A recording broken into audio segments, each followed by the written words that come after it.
Did you get up for a minute?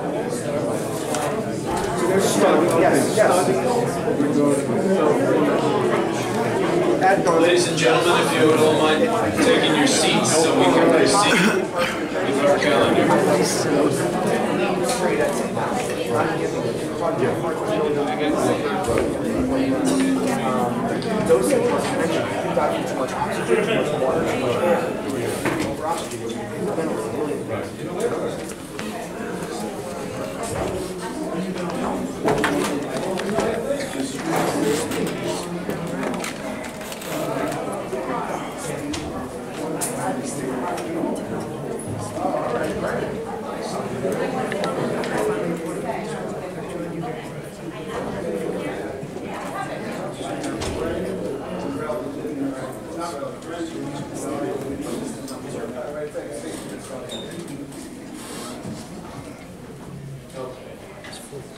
So, town attorney nearby, would someone bring our town attorney in, please?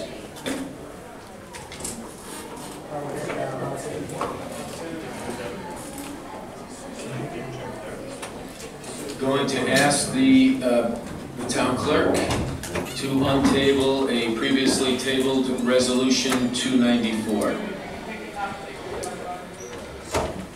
Remove from the table. We have a motion to remove from the table resolution number 294, 2017, which was removed from the table on May 23rd, 2017. On the motion. So moved. Second. Motion made by Councilor Muscarella, seconded by Councilor McEnroe. Now this is just to remove from the table. On the vote. Supervisor Saladino? Aye. Councilor Muscarella? Aye. Councilor McEnroe? Aye. Councilwoman Lesia? Aye. Councilwoman Johnson? Aye. Councilman Imbroda? Aye. And Councilman Hand. Aye. Motion to remove resolution number 294, 2017 passes with 7 ayes. Now, may I have a motion to adopt resolution number 294, 2017? Well, before we do that, I'm going to ask for an amendment.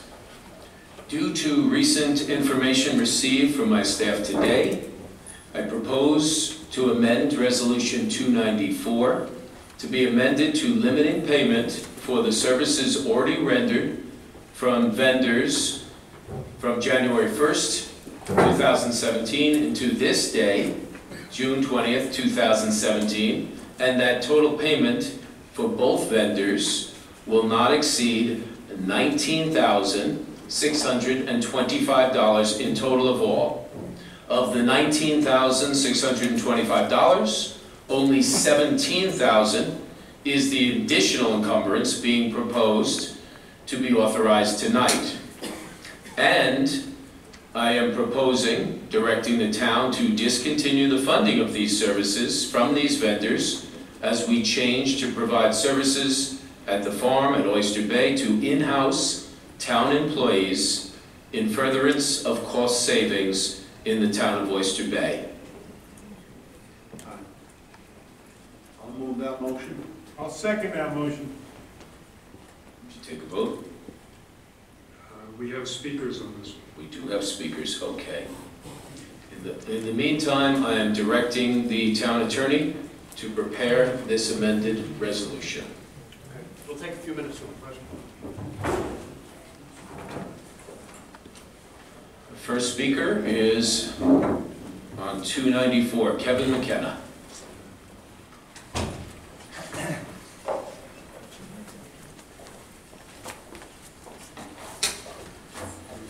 Good evening again, Kevin McKenna, Syosset, New York. Am I only speaking just on this? Yes. Okay. Did I just hear you say that basically you're canceling the agreement that you have with these consultants? Is that what? Yes, we will no longer be funding. So they're not going to be going forward? That's correct. Good job, guys. Thank you very much. Thank you. Our next speaker is Bob Fryer.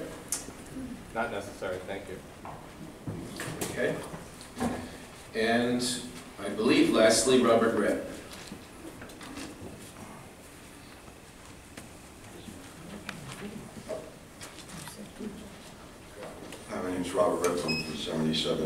Sunset River, Massapequa.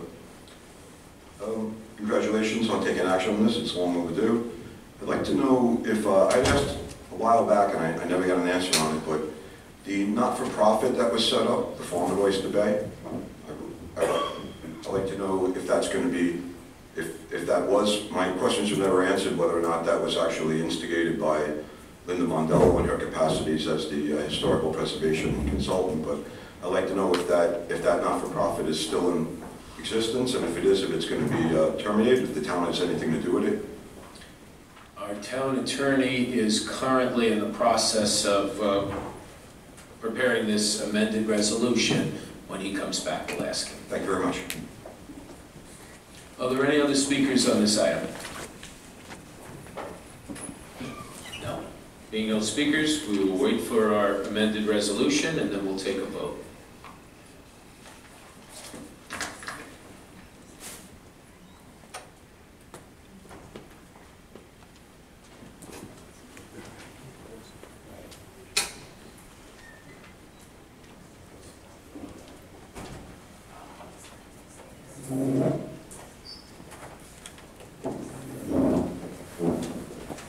Does the town attorney have the amended resolution? Yes, I just gave it to Legislative Affairs. Okay.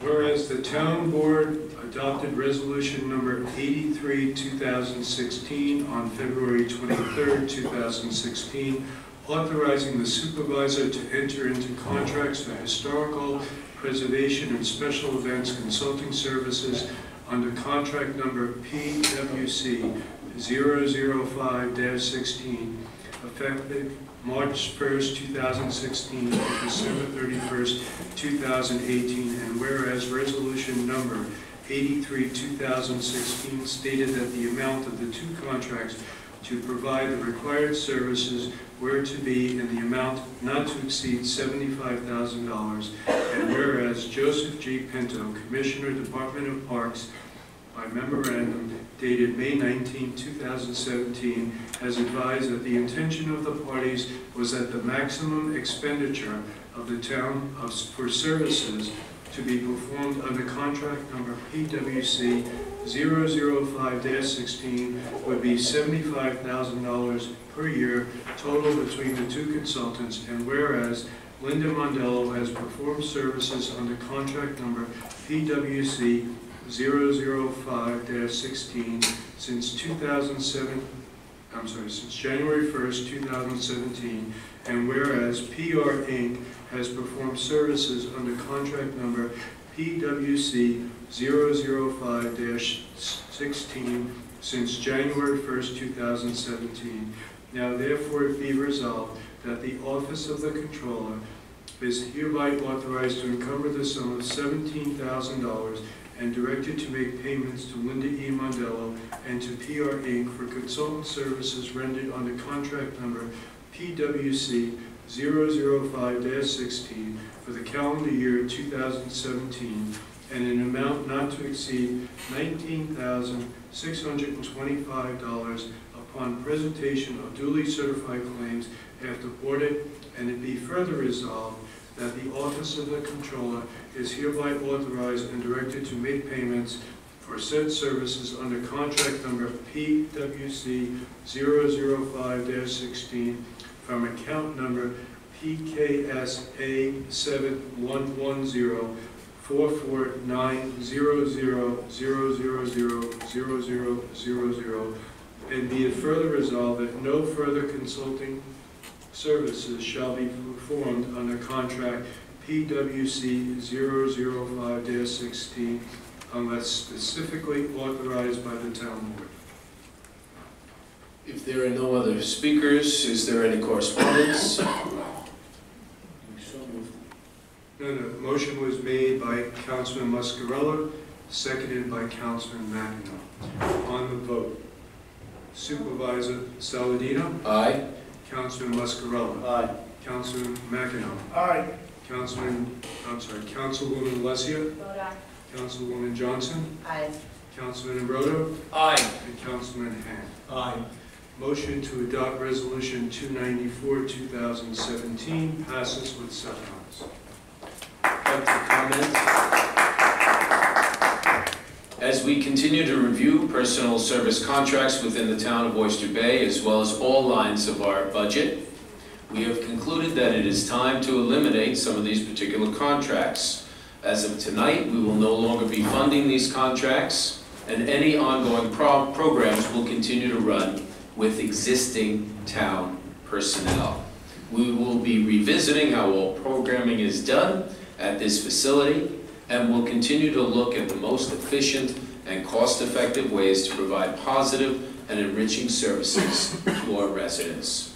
Having said that, I do feel it is important to recognize that the woman who provided these services to the town, Linda Mondello, was a consummate professional who was very knowledgeable in her field.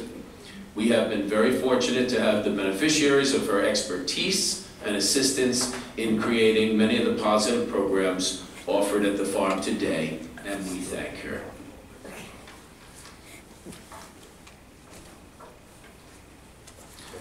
Yes, We also have another remove from the table.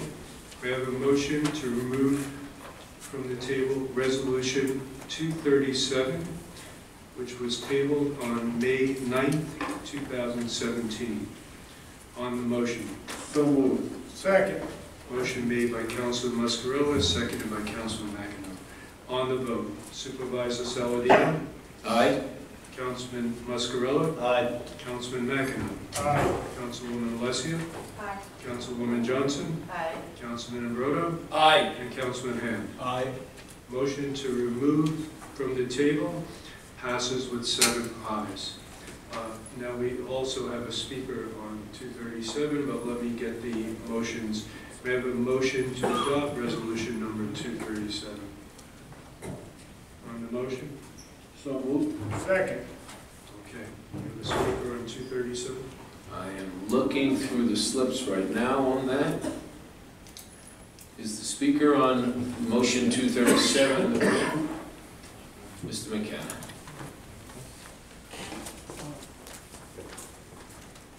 Kevin McKenna again, Syosset, New York. Seems like it was just the other day when, I guess it's a year ago. I guess I'll say the same thing now that I said a year ago. This is the resolution with Michael Spinelli, who's one of the people to be paid $150. Am I on the right resolution? The Planning Advisory Board. Michael Spinelli is... Let's call up our town attorney, I think it's 150. Mr. Nocella, Yes. to address this question.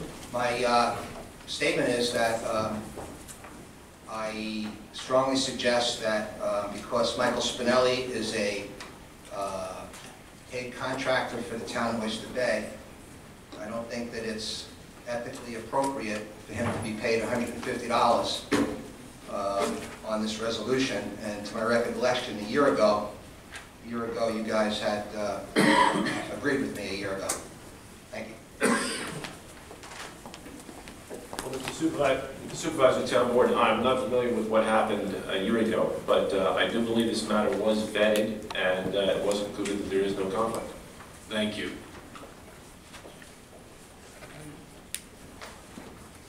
May I have a motion? I'll call for the vote. Yes. If there are no other speakers, thank you. Motion made by Councilman Muscarella, seconded by Councilman Mackinnon. On the vote, Supervisor Saladino. Aye. Councilman Muscarella. Aye. Councilman Mackinnon. Aye. Councilwoman Alessia. Aye.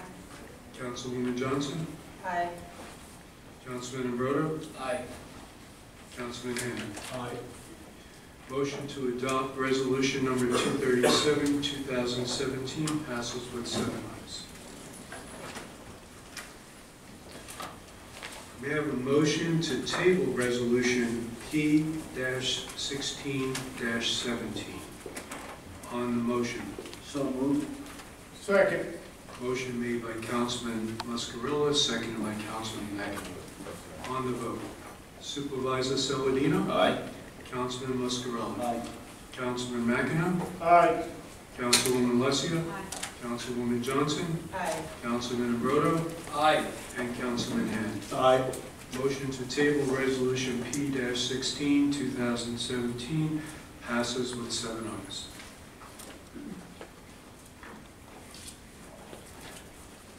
Okay, we also have supervisors, we have walk-ons.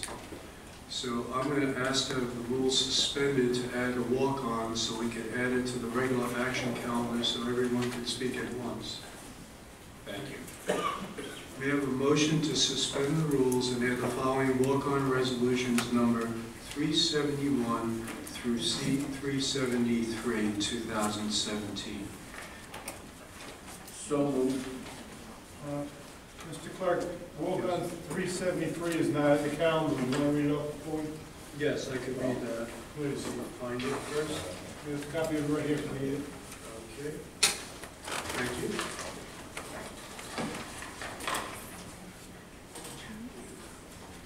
Just so you know, this is just to suspend. I was going to read it before the vote, if it passes. Okay. Okay, on the motion. So moved. Second. Motion made by Councilman Muscarella, seconded by Councilman McEnroe. On the vote, Supervisor Saladino? Aye. Councilman Muscarella? Aye. Councilman McEnroe?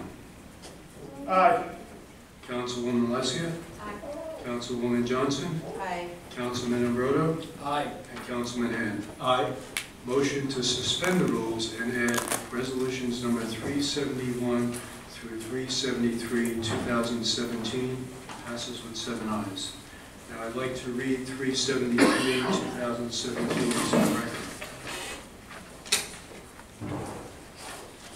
Whereas pursuant to public notice, one bid was duly and regularly received by the Department of Public Works for the reconstruction of the North Massapequa Community Center, North Albany Avenue, North Massapequa, New York, in accordance with the specifications contained in contract number DPW 17-148, and whereas Richard W. Lenz, P.E., Commissioner of the Department of Public Works, by memorandum dated June 20th, 2017, recommended that the aforesaid solo bid for contract number DPW 17-148 be rejected, and further recommended that the Division of Purchasing Department of General Services be authorized to proceed with setting a bid date to receive new bids for said contract.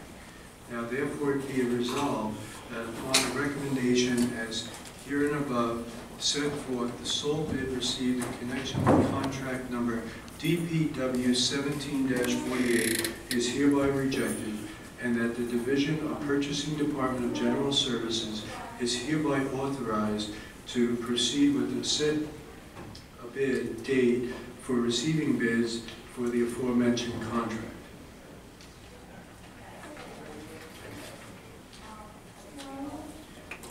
Now, may I have a motion to adopt walk-on resolutions 371 through 373, 2017?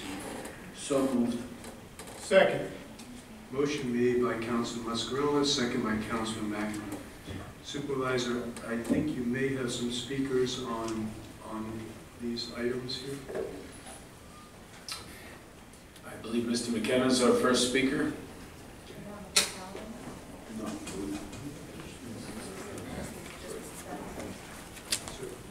We're just going to do this, and then, because I can't go back, then I'll do the calendar. Captain McKenna, Syosset, New York, on 372. I think I read in the backup that there's a certain date that if you were to pass this resolution, does that mean that, does the amnesty start from a few months ago, or does it start from today? The hearings will be July 11th, Mr. McKenna. Commissioner, would you come forward, please? We're going right now to have a hearing to continue the amnesty. The Commission, Commissioner, would you kindly step up to the microphone? In other words, if you pass this, does that mean that it's only people who had applied before a certain date, or? No, I believe back in January, when you had the last hearing, it was retroactive to January 1st. So the hearing will take place on July 11th, and it'll be up to the board if you want to non-protonque it back to July 1st through December 31st. And anybody who applies during those 6 months would have the benefit of the amnesty program. has it been successful and well accepted by the residents still? Yes, we are inundated with applications. Thank you. Thank you. And then just hearing about 373, can you tell us who the bidder was that was rejected? And why?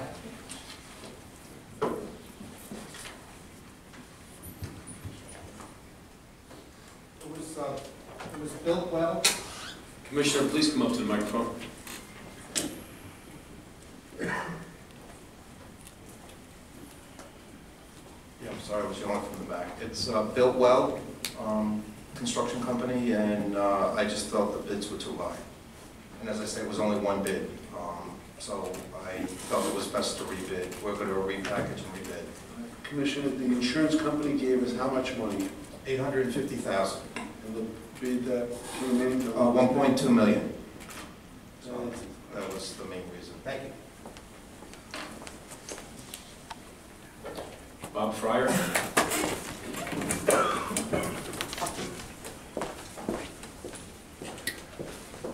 Good evening. Question on the amnesty program. I know the Commissioner just said you've been inundated with permit applications. How much, even a good estimated, how much has that brought in terms of revenue to the town by having the amnesty program in effect? And Commissioner, would you like to come? Is it still in effect now, or is it expired? It'll expire June 30th. It'll expire June 30th. I do not have the figures because it started. Why don't you step up to the microphone, please, if you don't mind? Thank you. I do not have the figures as to, how much we generated in revenue. It did start prior to my tenure over in planning and development, but I will provide, the board members with that information. Can you speak to the pattern of the numbers of applications that are coming in? Well, I believe last year, for the first 6 months, Deputy Commissioner Zeit had spoken before this board, and there was an increase, but I don't remember that number. We do have a lot of applications that have been submitted. One of the things that we are struggling with is people have submitted their applications, we've processed them, but they are not coming in to pay for them. So we are sending notices to them, first notice, second notices, then we go out to verify. So we've been ramping up that portion of it to get the people to submit their final payments. So, and that has been successful in the last few months that we've, changed the process. But in terms of the the amounts, I don't have that information. Thank you, Commissioner. Thank you. And also, have you brought your building file up to date from your past construction? Well, I think this is a great opportunity for you to use your time to make any comments you like, and we'll take your comments under consideration. As you know, this is a process where we hear from the public before we vote, but if you'd like to send a letter in, we'd be happy to address that. Thank you.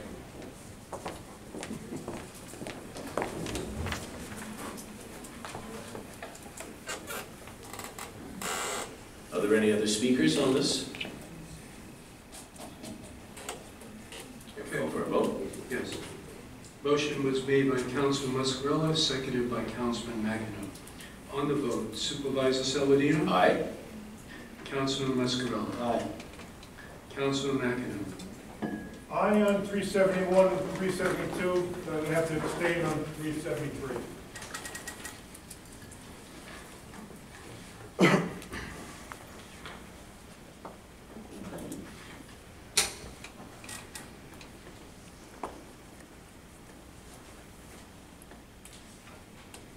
Councilwoman Alessio?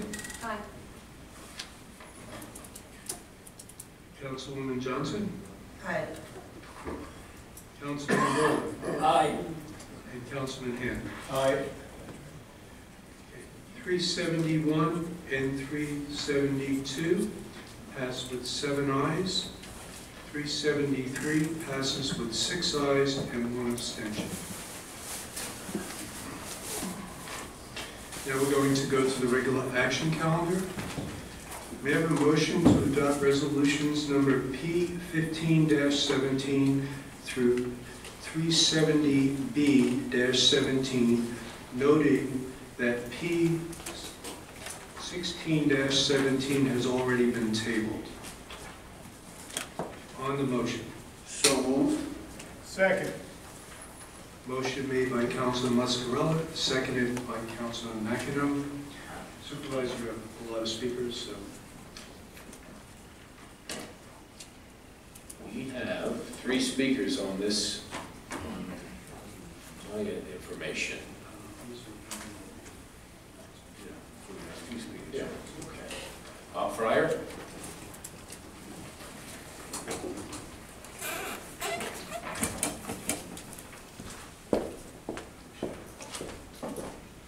Hi, Bob Fryer, 33 Chestnut Lane in Woodbury.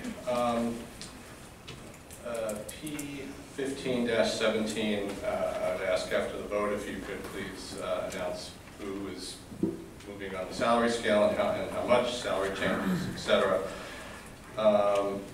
Just kind of a question. I noticed on the agenda there are actually 16 refunds to Solar City for, you know, going back, it looks like as far as like 2014. And I'm just curious what that is all about, and also just a question, is there like a time limit if someone gets a permit for something, you know, in this case 2014, now being 2017, there's no limit if they don't move forward with it that they can get a refund? And so, and then just, you know, question about what this, you know, why are there 16 refunds or discontinuances of installation of solar panels specifically from Solar City? I know they're a company that was not too long ago acquired by Tesla, so I'm just curious about that. Okay, resolution 352. This is for about 300K to I'm assuming an accounting firm for the audited financial statements for 2016. My understanding, and please correct me if I'm mistaken, was that those documents, the audited financials, are due 120 days after the calendar year. And this tells me that they're still not done yet. Is that correct? And then just also just clarification on 370A. You didn't call 370B, did you? Yes. Oh, you did. Okay, 370A and 370B. It appears from here, it looks like this is all just bonding or financing for the water district, but isn't some of it for the town itself as opposed to the water district? So I'll sit down and let you answer the rest. Thank you. We're going to start with 352, which is something that is a mandated. Independent audit is mandated by the state. We have chosen AVZ, and is someone from the controller's office here. Rob Darian. So would you please step forward? Good evening, Supervisor and Town Board. I don't actually work in the Controller's office, but Deputy Controller Christine Wiz could not be here tonight, so I'm here to speak on this resolution. AVZ provides accounting services that allow us to turn over our books to our auditors to perform the audit. The audit is due by June 30th each year, not 120 days after the end of the calendar year. What's called the annual update document is due by April 30th to New York State. The annual update document is in fact still going to be late this year. We filed an extension with the state, and they know it's coming soon after June 30th. Our audit is due every year on June 30th, and it will be done and complete and out by June 30th. Thank you. Now, on the question of the bonding, can you speak to that? Resolution 370A and B is strictly for Jericho Water District. It has nothing to do with the town issuing debt, other than the fact that we're issuing it on behalf of a water district. And can you confirm that that is mandated by the state, mandated that they do their bonding through the town and any municipality across the state in this scenario? That is correct. Okay, thank you. So is the town not doing financing for itself in this whole agenda, or is it Would you just... please step up, Mr. D'Arienzo, and answer that question? The resolution only authorizes us to issue debt for this water district at any period during the period of probable usefulness of this authorization, which is 40 years. So because the resolution says a certain dollar amount, does not mean we run out tomorrow and borrow that dollar amount. This district can choose to do this project anytime over the course of the next 40 years, and we will borrow money as necessary when they're performing this project. Thank you. That's all of those questions. Our last speaker is Mr. Robert Rapp.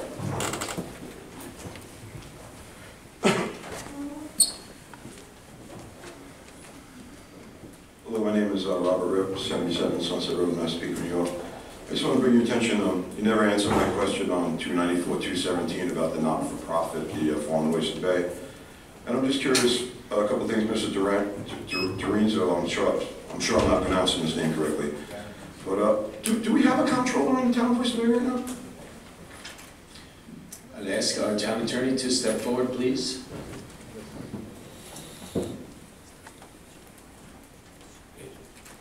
It's my understanding that at the moment there is no controller. Deputy Controller Christine Wiss is currently in charge of the Controls Department. Now, the question was asked about a foundation as associated with the farm at Oyster Bay. Are you aware of a foundation? No, I'm sorry, I wouldn't be able to address that. All right. Is there another one of our staff who is aware of a foundation associated with the farm at Oyster Bay? Andrew Rodson. Would you step forward, please?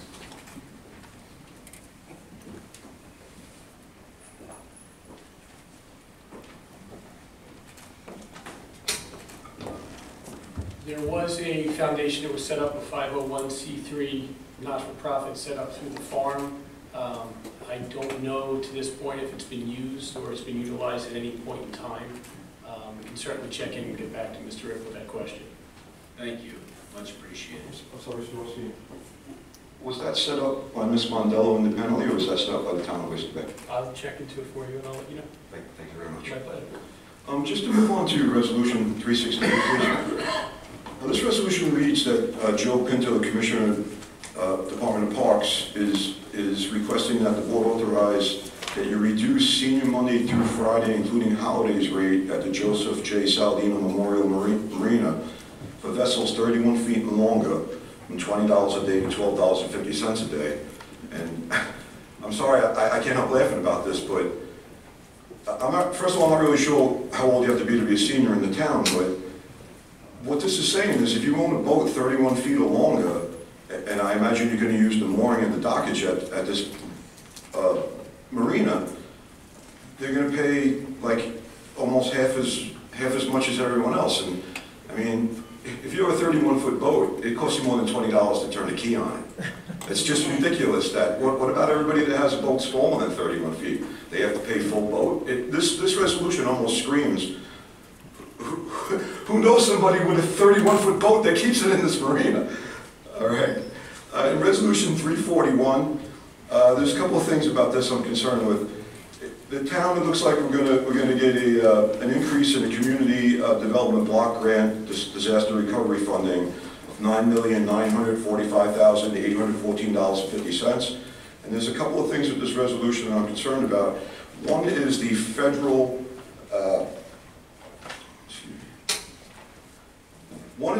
civil rights and diversity provisions that are involved with this, because this is a federal grant.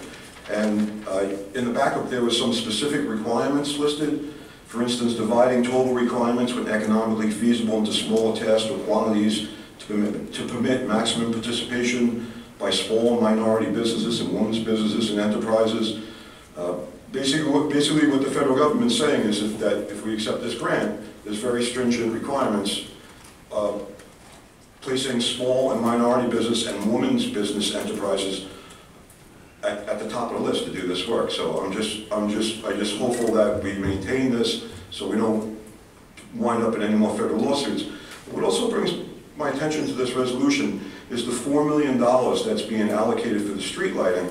And some of you may remember that back in 2012, the town of Oyster Bay had a federal grant at the Lit Hour Estate, and because the money wasn't being used for what it was requested for, historical preservation, the town then diverted $1.9 million to street lighting.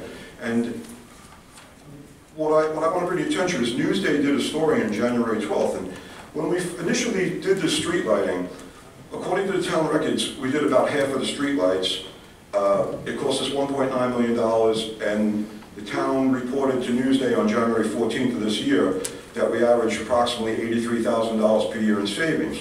But in the same story, Hempstead installed 50,000 LED streetlights, spent the same $1.9 million, so they did five times as many streetlights. Also, their projected cost savings were $43 million over 20 years, and ours is 1.6 over 20 years. What I'm concerned about is that if we already spent $2 million to do half of our streetlights, and now we're getting another $4 million, if it costs us another $2 million to do the other half, what do we intend to do with the excess $4 million? And there is some information on here on a solar, I don't want to say repowering, but capabilities on the streetlights. So I'm curious, do we intend on updating all of our streetlights, not only to be LED, but to be solar rechargeable also? So thank you very much on that.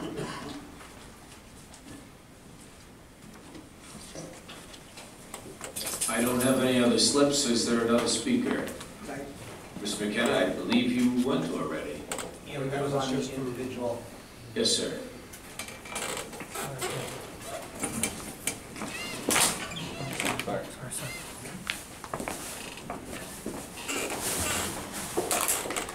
Mr. Saladino, members of the board, James Versacchi, 40 Lafayette Avenue, Seacliff. I would just ask, as a member of the public, if you would please post the 2015-2016 financials when they're completed. One of the things I requested many months ago is that be done so concerned citizens can see in a transparent manner what's been going on. I hope that's the intention of the board, and I hope that the board will make sure that that gets done. Thank you. It is, and we have worked very hard on bringing about the highest level of transparency in this municipality to date. Reclaim New York is one of the many organizations who has vetted us, and they named us the most transparent municipality in the state. I'd like to follow up with you on that, Mr. Supervisor, because that's a different group, and I understand that. I just want to make sure that for the audited financials, not some group that has an agenda. I don't care what Reclaim New York says. What I care about is asking that this board post the audited financials. The answer to your question is that is something that we're going to do, and we appreciate you coming here. Supervisor, when I spoke, it was on the free suspended. Come on up, Mr. McKenna.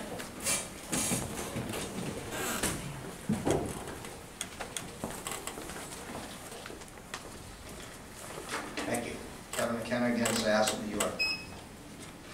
On P15-17, which has to do with, it's not the one you tabled, personnel, pertaining to personnel in various departments. That's still here, right? That's P15-17.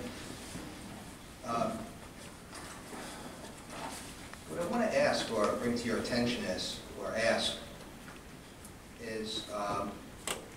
and the reason I ask this is because I had a complaint into the ethics board, or not necessarily a complaint. My request to the ethics board was, which I brought up numerous times here, has to do with the nepotism chapter in the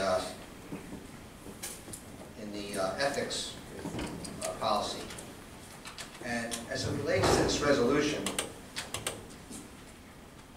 is it the policy of the town of Oyster Bay to have individuals, like for instance, you have an individual, and I'm not even going to mention his name, but you have an individual who's listed on as a town board employee, and he has nothing to do with the town board. He works in the Parks Department.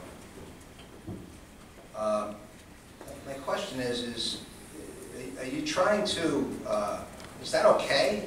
Or are you trying to fix that? Vicki, would you please come forward? You know, and if you'd like me to mention the individual's name, I'd be happy to mention it, but I'm not trying to embarrass anybody. But I can give you a few different people, if you'd like, that are listed, and I'm wondering if it's for pay purposes, in order to give them a higher pay grade, because you can't give it to them in the department that they really work in. No, it's just to answer your question, it's not. Thank you very much. Okay. Vicki, would you please address some of the changes? You know, every week we've been making changes to bring corrections to our workforce, to adhere to civil service laws, to adhere to our contract, and we've been very dedicated to fixing and reorganizing the titles in our town so that we're adhering to those. Could you speak to this issue? Yes, there are subtitles.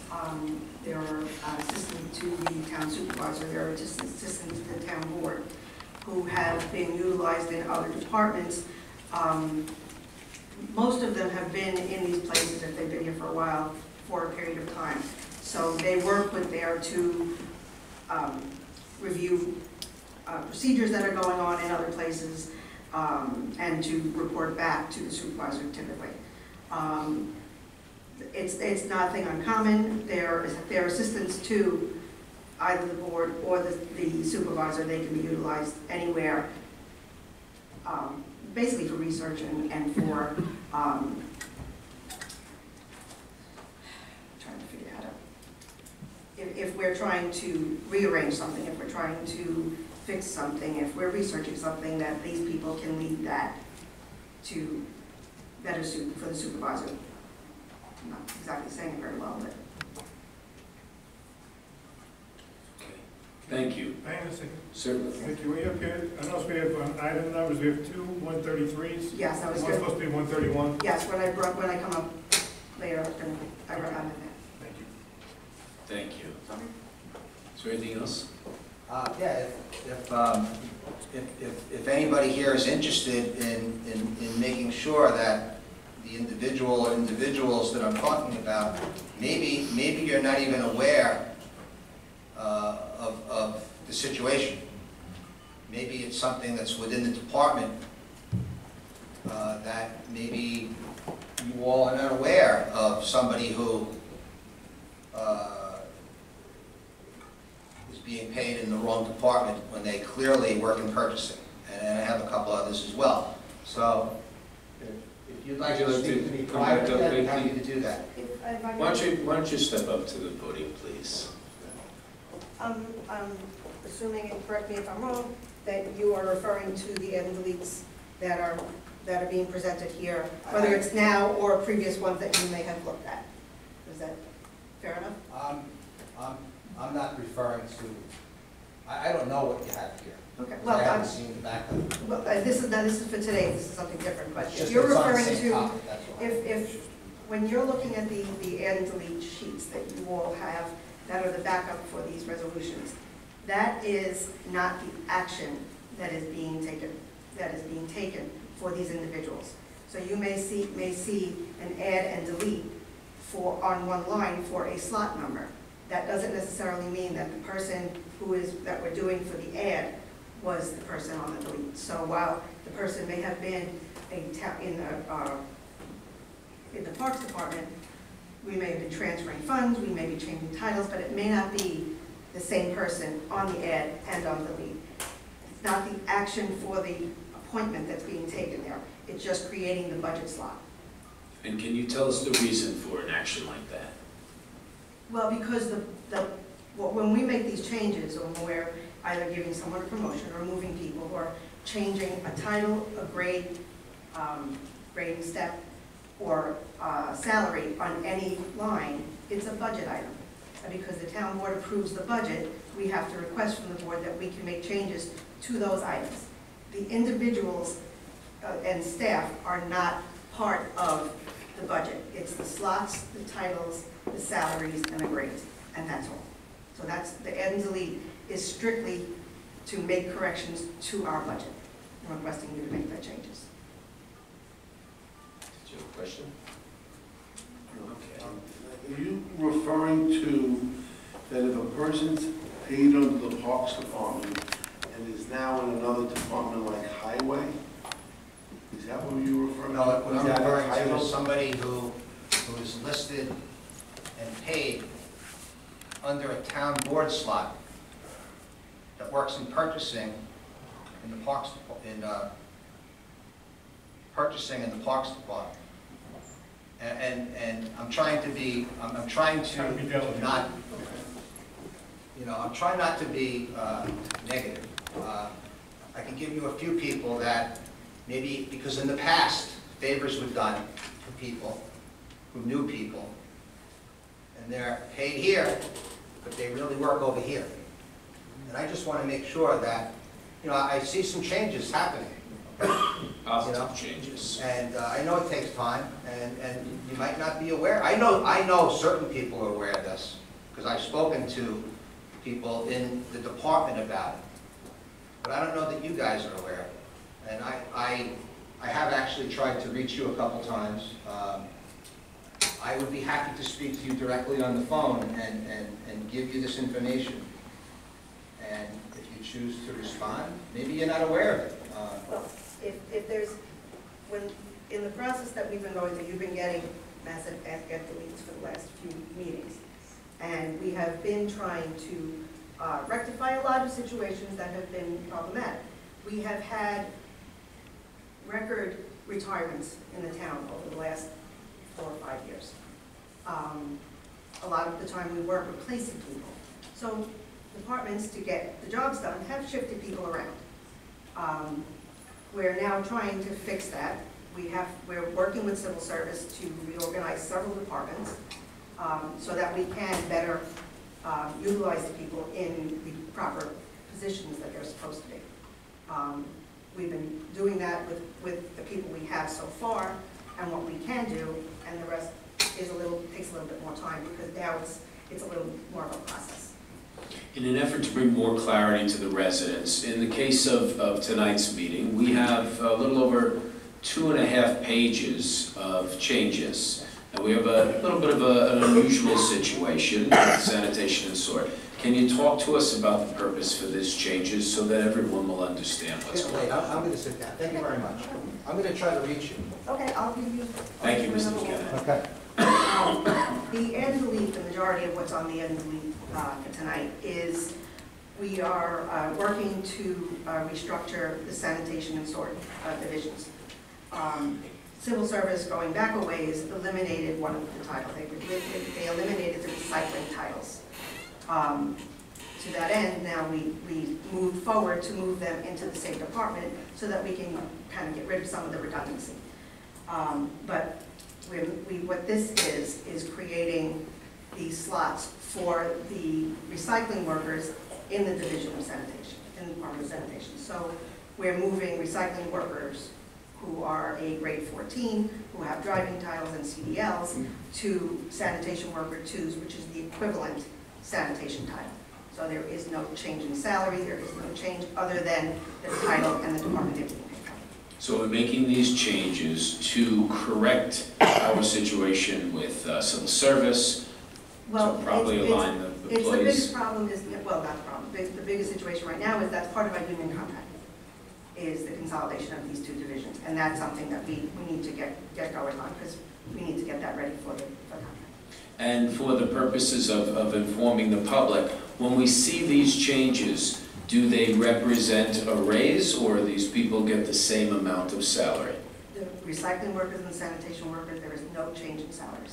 So on all this list of changes, none of these employees are receiving an additional salary. They're getting the same amount, and it's a title change.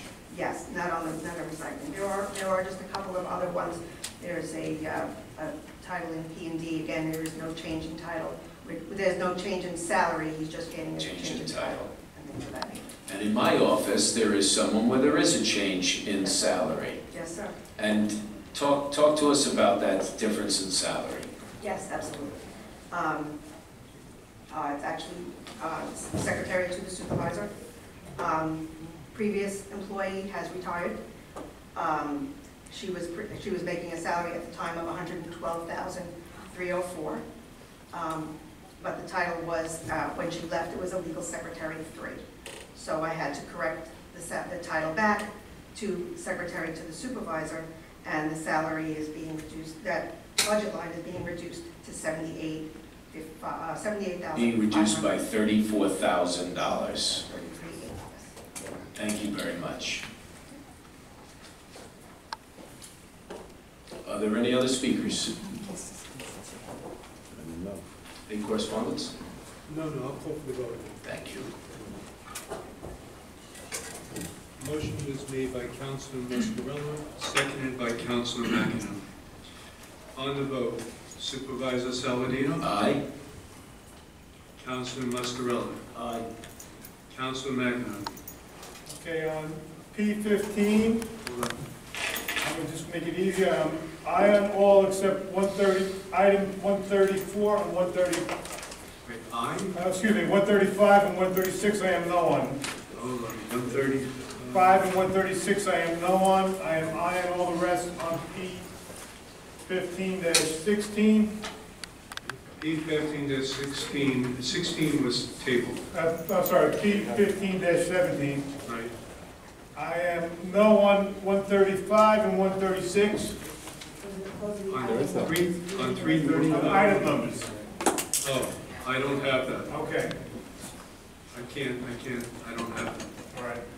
I'm sorry, I thought you had the capability. Excuse me? I thought you had the capability to do that. No. To cross-reference. Okay, I apologize. All right, on P15, I'll vote aye. On 327, I am no, I'm aye on all the rest.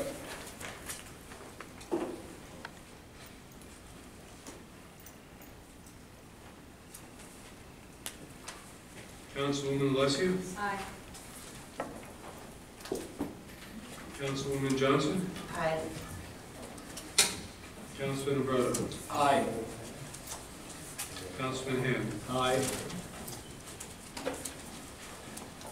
Motion to adopt resolutions number P15-17 through TF9-17 passes with 7 ayes. Resolution number 327 passes with 6 ayes and 1 no. Resolutions number 328 through 370B passes with 7 ayes. Supervisor, the calendar is complete, and now we can go on to public comment. Thank you. Our first speaker. Oh, hang on. Oh, yeah, that's right, motion. Supervisor, I'll make a motion to close the meeting. Second. All in favor signify by saying aye. Aye. Opposed, nay. The ayes have it. Thank you. Our first speaker is Sidney Fine.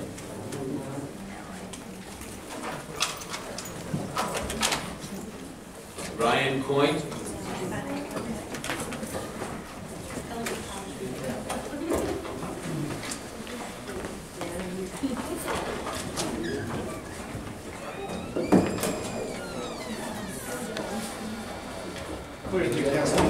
He can hear you in the back. Okay, cool.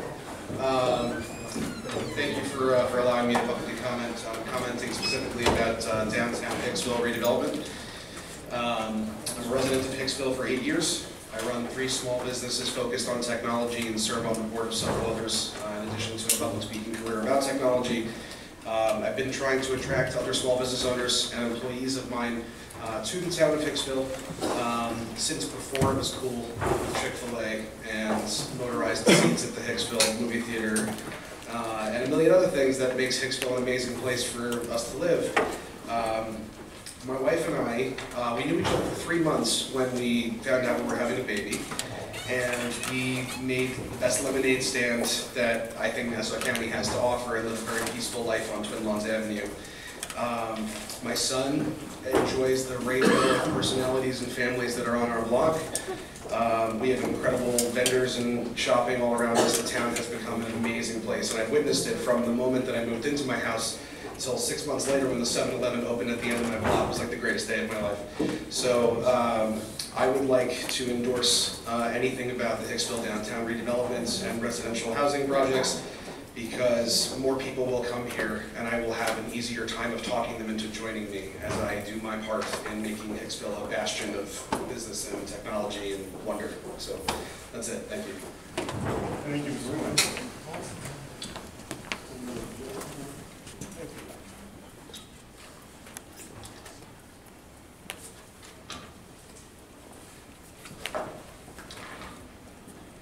Bob Fryer.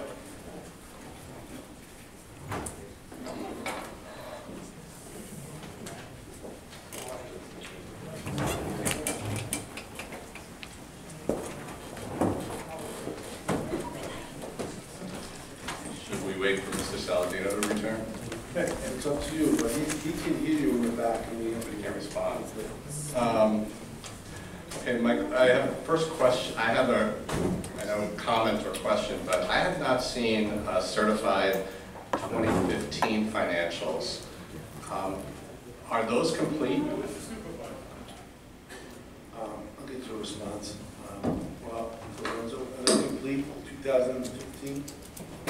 Speaker?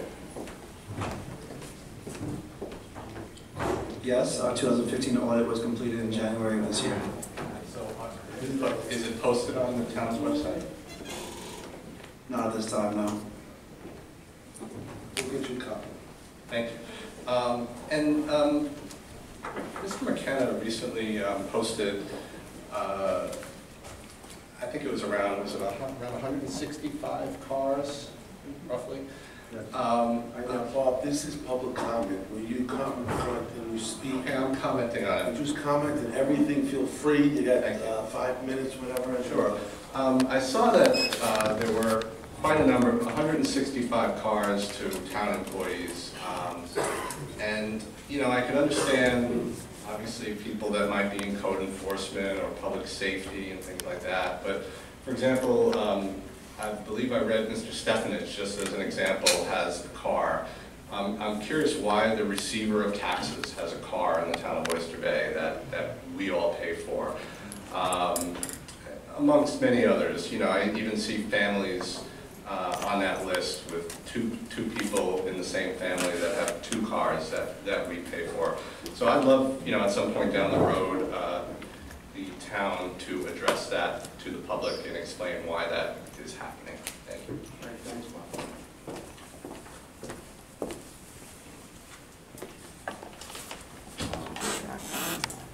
Kevin McKenna, you're up.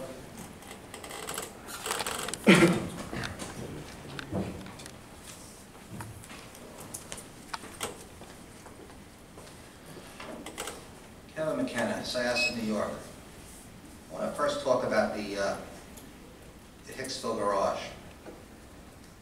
A couple meetings ago, another resident who happens to have an engineering background made a statement, and actually Councilwoman Alessio was very concerned about it.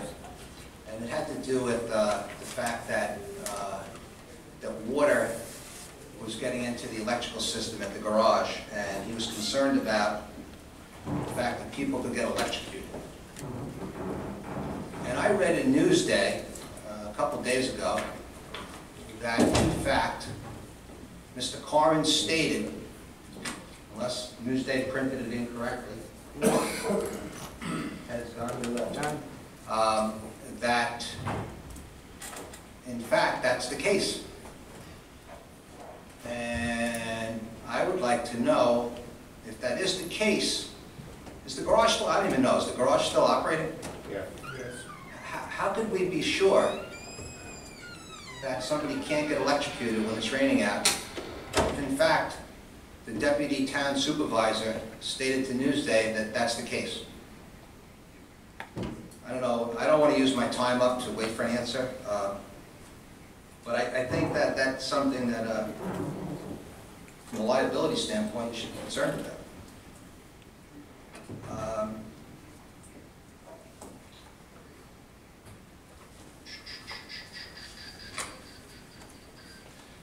Does Mr. Bergen still work for the town of Oyster Bay? Neil Bergen? He's employed by the town of Oyster Bay, yes. Is he retiring soon, or? Let that be known. We could ask him. I called, and I actually called the supervisor's office because Mr. Lenz has been answering all inquiries that I would think would be his environmental area. So I was just wondering if, in fact, because I never see him, he's never here. Even when he is here, he pops out of other doors when he hears his name. And I'm wondering why we're paying somebody to be the commissioner of the Department of Environmental Resources when I've left him 4 messages. And actually, Councilman Imbrodo was nice enough to send Mr. Lenz, I asked you for help, I asked you if he worked here. And he was nice enough to send an email to Mr. Bergen asking him to please contact this resident. And I've done nothing to piss him off yet. And I just want to introduce myself to him.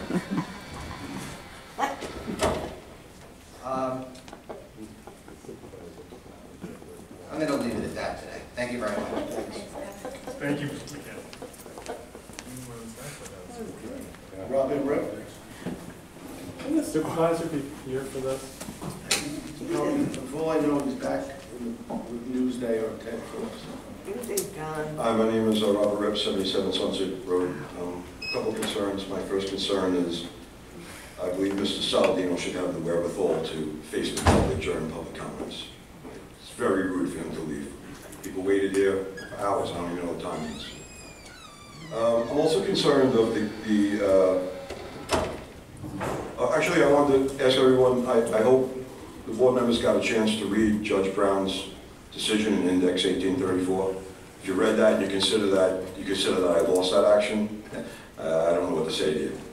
I'm also very concerned with the continued double standards in code enforcement in the town. I personally made a code compliance case on the supervisor's property. I reviewed his building file through 1 Freedom of Information request. I filed a 2nd Freedom of Information request to review not only the building file, but the code compliance documents. Upon my review of the building file, I discovered there was nothing in the file to substantiate that the interim supervisor was doing anything to come into compliance. But one thing that I did find, that Mr. Saladino's original permit application for a dock, the expiration date was March 21st of 2009. When I came back and I re-reviewed the file, he had that extended to June 21st of 2017. Who can extend a 10-year-old expired permit in the town of Oyster Bay? How much more can you say that there's a double standard? I'm currently being denied access to any of these documents allegedly because there's an ongoing code compliance case, but yet there was never any notice of violation issued. How can there be a code compliance case if there was no NOV issued? I believe that this information is being purposely withheld from me, and I'm going to instigate another Article 78 to see it, and I'll win that one too, because it's public information. I'd also like to bring to everyone's attention, specifically Mr. Imbrodo. You know, last meeting I returned one of Mr. Saladino's campaign signs. Now, it's my understanding Mr. Imbrodo at one time worked for the town of Oyster Bay, and you worked over in district court prosecuting code compliance cases, is that correct? Well, I have a PM that you sent to a friend of mine, and in it you say you highly doubt the supervisor were responsible for putting up any of his signs, And then you go on to say you should know as well as anyone that it's hard to monitor or control where supporters put signs. For all I know, you're putting them out. That being said, do you really think this is the most important issue facing the town? And I really find it distressing that you're willing to make this a sign issue instead of a double standard, the rule doesn't apply to me issue. You know very well. I don't see any of your signs being distributed. Mr. Saladino's responsible for them signs. I can't believe that you would say something like this. Thanks a lot. Thank you. Gregory Saragusa.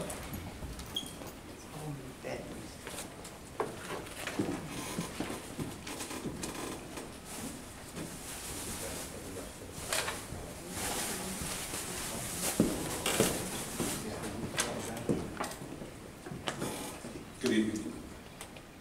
Wanted to speak on a couple items. First, Code 156, which is the noise code, and Code 148, which is the landscaping code, which I talked about before. I just wanted to make the board aware of what happened to me on Saturday, May 27th. We have a landscaper that comes in sometimes on Friday, sometimes he comes on Saturday, and he does about 8 lawns, so he parks his truck and he's there for approximately 3 hours with the leaf blowers going for 3 straight hours. And I've told him if he's going to use the leaf blowers for 3 straight hours, I expect him to be done at 5 o'clock with the leaf blowers, as the code states. So he came in on Saturday, he's there for 3 hours, 5 o'clock rolls around, he's still going, 5:30 rolls around, he's still going. So all I did was walk over with my camera to take pictures so I could file my report with code compliance, and he went crazy on me, and I had to call the police. 2.5 hours later, another landscaper shows up, no name on his truck, no license, no permit, same thing. He's violating the code. He's supposed to be done, you can't landscape after 7. He's there at 7:30 with a leaf blower, which is supposed to be done at 5. And the same thing, I took pictures of his truck, I didn't say a single word to him, and he goes berserk. Had to call the police. Had to call the police twice in 2.5 hours. Because these guys go nuts, because they're violating the code, and if you say a single word to them, they go crazy. And again, this guy has no name on his truck, no permit, no nothing. So I did call code compliance, and the commissioner sent out some letters to the landscaping company and to the homeowners. And I'm asking the board, can we at least modify the code where the homeowner has some sort of responsibility here? If you're going to invite these people into my neighborhood, they should be responsible of the behavior of the landscaper. I'm really getting fed up. I'm sitting in my backyard at 7:30 on Saturday night, and this guy's pulling out 2 leaf blowers so he can blow little blades of grass off a sidewalk. Which gets me to my other topic that I wanted to talk about, was the responsibility of the town is to protect one of the responsibilities to protect the health of the residents of the town of Oyster Bay. Now, other towns across the country, including Yonkers, which we had talked before, and here's Yonkers' new code of their seasonal ban on leaf blowers. And it says right here, to protect the health of the public during the summer months. Now, we need to move forward and do the same thing in the town of Oyster Bay. There's a wealth of information out there. If anyone goes online, just types in the keywords, ban leaf blowers, you'll find a wealth of information of the health hazards of leaf blowers. Not to mention the noise. You know, there's 3 things, is the pollution, the toxic material that these things blow up, and the noise, which the noise drives me crazy. And it's totally a piece of equipment that is really not needed. And again, I brought my picture that I showed you last time, Hurricane Andrew, I think it was 1992, 165 mile an hour winds flattened a town in Florida. You're telling me you need a piece of equipment that blows at 200 miles an hour to blow a blade of grass off a driveway or off a sidewalk. So this is getting ridiculous. These guys are totally out of hand. They're not following the rules. They don't have licenses. And we should ban this equipment, at least have a seasonal ban, and we get some peace and quiet. I can sit in my backyard and listen to the birds chirp and whatever. I mean, we have enough noise in our society, and we have to listen to a piece of equipment that basically is not needed. Is not needed. I mean, they really can't justify the need for this equipment. Maybe in the fall, but really that's really debatable. So they need to switch to the electric equipment that's a lot quieter. And I'm asking the board, as part of your responsibilities, to protect the health of the town of Oyster Bay residents. And to, I mean, really can't disregard the serious nature of the health effects of leaf blowers. If anybody wants information, I'll gladly give you the information I have. And there's a wealth of information. I did have somebody come in and do a presentation to the commissioner. There's a local expert on the health effects of leaf blowers. Thank you. Thank you. Sidney Fine? Mr. Fine? We should make a task force. They should. Focus on task force. I believe we've gone through the list. Mr. McKenna, did you speak? You didn't speak? Yeah, I did. I just want to thank you for just one thing. I brought up Hicksville Garage, and I'm sure that your fellow council members, or I hope that you'll... Yes, we filed a lawsuit. No, about the electrical system. I don't want to repeat that. That's not why I came up, but I will. Electrical system, it was brought to your attention before by a resident that he was concerned about electrical, water getting into the electrical system, not electrocuting people. And at the time, I think it was said, well, that's not a problem. Well, Mr. Carmen stated in Newsday a couple days ago that in fact, water is getting into the electrical system, and how do you know that? Let's bring up Mr. Letts, because I know this... Thank you, and let me just finish. Well, he could also answer this. Sure. And I know you can't talk about the lawsuit. You're suing Sidney Bound and you're suing Scalamandre. Why is Lyra not a part of the lawsuit? That is beyond me. I mean, they're the general contractor. They're the people who did the work. And I'm wondering why Lyra is not in that lawsuit. And I thought you were going to answer this, but because you're suing Sidney Bound, does that mean that Sidney Bound won't be getting any other work? When you're suing somebody, is it typical that you continue to give them work? We can have our town attorney come up, but we really can't give too much information because we're right in the middle of the lawsuit, and we want to ensure that we will be successful for the taxpayers of the town of Oyster Bay. Sidney Bound, I'm sure, has a lot of problems. My main concern is, why isn't Lyra in the lawsuit? They're the ones who did the work. Well, why'd you leave them out? Is there a reason? Mr. Nocella, are you able to address this? Thank you, Mr. McKenna. Only to a very limited extent. Supervisor and town board members, as you'll recall, there was an RFP put out. We obtained an excellent construction defect litigation boutique. They specialize in handling these matters. They reviewed it, and they determined who the defendants in the lawsuit should be. Whether other parties are later joined, either because they're impleaded by the defendants or because we defend our complaint, that's up to our litigators, but we are in their hands and we are in excellent hands. The other question, I'm sorry, I may have missed the other question that Mr. McKenna asked with respect to the litigation, but if I understand it correctly, the mere fact that we're suing a party with respect to one project does not necessarily mean we can't continue to use that party's services for other projects. It would be no different. I don't know if we are at this time, so we may be going beyond the scope. Very well. So I thank you for the answer. If there are no other speakers, I appreciate everybody attending tonight's meeting, and please get home safely.